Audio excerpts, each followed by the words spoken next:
Hello viewers, আসসালামু আলাইকুম। Welcome to my new video. আশা করছি সবাই অনেক বেশি ভালো আছেন। আজকে আমি শেয়ার করব মজাদার রাঁধুনি হালিম মিক্স রেসিপি। যদিও এই রেসিপিটি খুবই ওল্ড, তারপরও আমি এটাকে আবার নতুন করে সবাইকে মনে করিয়ে দেওয়ার চেষ্টা করছি। তো একসময় এই হালিম খাবারটি কিন্তু খুবই জনপ্রিয় ছিল। এখন অনেক নতুন নতুন খাবার এসেছে, তাই এগুলো মানুষ এখন আর খুব বেশি খায় না। তারপরেও হালিম পছন্দ করেন না এমন মানুষ কিন্তু খুব কমই আছেন।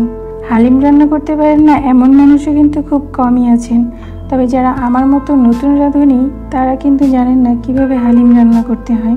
আমি কিন্তু কোনো পাক্কা রাঁধুনি নই, আমি নতুন রান্না শিখছি এবং আমার রান্নাগুলো আপনাদের সাথে শেয়ার করছি। যারা আমার মতো এরকম নতুন রাঁধুনি, তাদের হয়তো একটু হেল্প হবে। তো চলুন দেখে নেওয়া যাক প্রস্তুত প্রণালী। এখানে আমি একটা হালিমের প্যাকেট নিয়ে নিয়েছি। এর ভিতরে দুটো প্যাকেট থাকে, একটা হচ্ছে মশলা প্যাকেট, আরেকটা হচ্ছে ডাল গুঁড়ো। প্রথমে আমি ডালের যে গুঁড়োটা আছে সেটাকে বের করে নিচ্ছি। এখন আমি এর সাথে দিয়ে দিব গরম পানি। তো এখানে আমি 4 কাপ পরিমাণ গরম পানি ইউজ করছি। এখানে আমি 4 কাপ পরিমাণ পানি ইউজ করেছি। রান্না করার সময় আমি আরও 1 কাপ পরিমাণ পানি ব্যবহার করব। এটাকে আমি এখন একটা সাইডে রেখে দিব। এখন আমি মাংসটাকে প্রস্তুত করে নিব। তো এখানে আমি নিয়ে নিয়েছি গরুর মাংস। এখানে আমি 2 কাপ পরিমাণ গরুর মাংস নিয়েছি, আর কিছু হাড় এবং চর্বি দিয়ে দিয়েছি। আপনারা অবশ্যই জানেন যে হালিম রান্নায় চর্বি এবং হাড় ইউজ করলে হালিমটা বেশি মজার হয়। দিচ্ছি 1 টেবিল চামচ পরিমাণ মরিচ এবং হলুদের গুঁড়ো। দিয়ে দিচ্ছি 1 চা চামচ পরিমাণ লবণ। লবণটা আপনি একটু বুঝে দিবেন, খুবই অল্প পরিমাণে দিবেন, কারণ হালিম মিক্সের প্যাকেটের মধ্যে লবণ দেওয়া থাকে। তো লবণটা একটু কম দেওয়ার চেষ্টা করবেন। তারপর রান্না শেষে টেস্ট করে আবার লবণ অ্যাড করে নেবেন। 1 টেবিল চামচ পরিমাণ আদা এবং রসুন পেস্ট দিয়ে দিচ্ছি। 1 টেবিল চামচ পরিমাণ জিরে গুঁড়ো। এখন আমি সবগুলো ইনগ্রিডিয়েন্টস মাংসের সাথে ভালো করে মিক্স করে নিচ্ছি। এখন প্রথমে আমি মাংসটাকে রান্না করে নিব। রান্না করার জন্য আমি এখানে তেল দিয়ে দিয়েছি এবং পেঁয়াজ ভেজে নিচ্ছি তেলের মধ্যে। তো তেলের মধ্যে পেঁয়াজ ভেজে নিয়ে আমি মাংসটা দিয়ে দিয়েছি।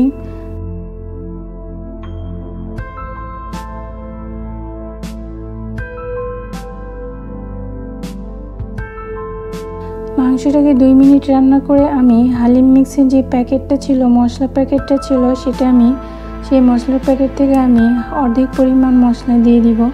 1 চা চামচ পরিমাণ রেখে দিব লাস্ট পর্যায়ে ইউজ করার জন্য, তাহলে ফ্লেভারটা ভালো আসবে। কিছুক্ষণ রান্না করার পর মাংসের যে পানিটা ছিল সেটা শুকিয়ে এসেছে। এখন আমি এখানে ইউজ করছি গরম পানি। এখানে আমি 2 কাপ পরিমাণ গরম পানি দিয়ে দিয়েছি। এখন আমি মাংসটাকে ভালো করে রান্না করে নিচ্ছি।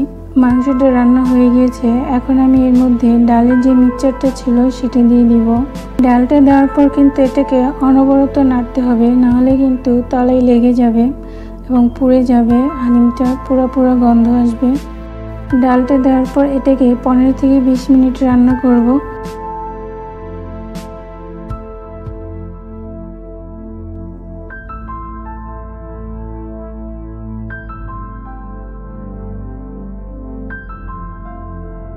এখন আমি এখানে দিয়ে দিলাম কিছু কাঁচা মরিচ। হালিমটা হয়ে গিয়েছে। এখন আমি এটাকে বাগার দেব। হালিমটা বাগার দেওয়ার জন্য এখানে আমি কিছু পেঁয়াজ ভেজে নিচ্ছি। পেঁয়াজটাকে একটু লাল করে ভেজে নিয়ে আমি হালিমটাকে দিয়ে দিব।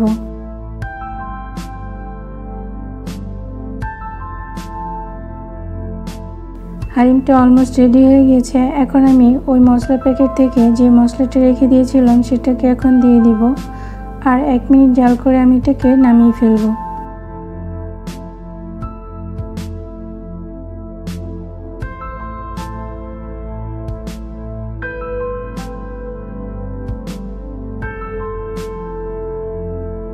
তো হালিমটা এখন রেডি হয়ে গেছে। এখন এটাকে আমি গরম গরম পরিবেশন করব।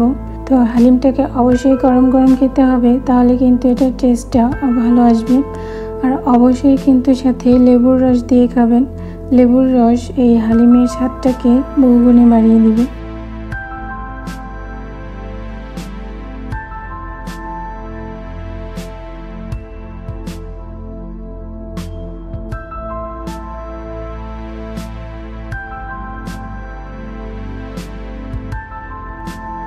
তো তো এই ছিল আমার আজকের রেসিপি। যদি আমার রেসিপিটি ভালো লেগে থাকে তাহলে অবশ্যই লাইক এবং সাবস্ক্রাইব করবেন। আর পরবর্তী ভিডিও দেখার আমন্ত্রণ জানিয়ে এখানে বিদায় নিচ্ছি। আল্লাহ হাফেজ।